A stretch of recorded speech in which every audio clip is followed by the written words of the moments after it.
ప్రభునందు ప్రియమైన దేవుని బిడ్డలకు మన ప్రభైన యేసు క్రీస్తు నామమున శుభములు కలిగిన గాక. ఈ యొక్క దినమందు దేవుని యొక్క వాక్య భాగమును ధ్యానం చేసుకున్నటకు ప్రకటన గ్రంథాన్ని ధ్యానం చేసుకుందాం.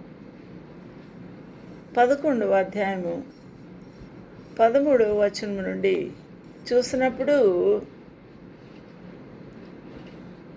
ఆ గడియలో అనగా ఇద్దరు సాక్షులు ఆరోహణమైపోయిన తర్వాత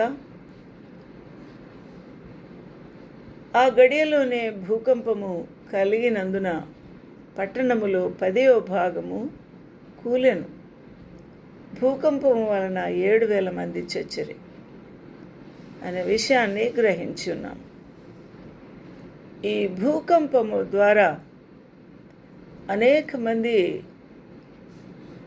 చనిపోవుట ద్వారా ప్రభు ఎంత శక్తిమంతుడు, ఆయన తీర్పులు ఎంత భయంకరంగా ఉంటాయి, మానవుడి యొక్క గర్వము ఎంత భయంకరంగా ఉంది అనే విషయాన్ని గమనించి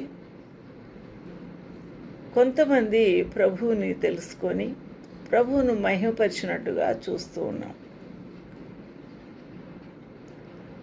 మహిమపరచుచూ ఉన్నారు.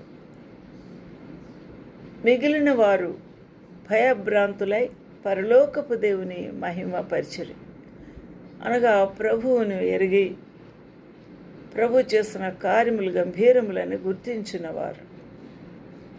The same hour was there a great earthquake, and the 10th part of the city fell, and in the earthquake 7,000 men were slain, and the remnant were affrighted and gave glory to God of heaven.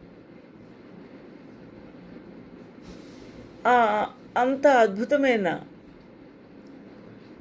భయంకరమైన దేవుని యొక్క తీర్పులు చూసి ఆ సాక్షులు సజీవులుగా తిరిగి వారు మహిమ దేహములతో పునరుత్థానులై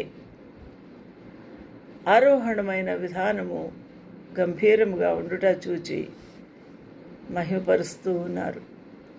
దేవుడు శక్తి గలవాడు. చనిపోయిన లాజరును ప్రభు లేపి ఉన్నాడు. లాజరు బయటికి రమ్మనగానే కట్లతోనే ఆ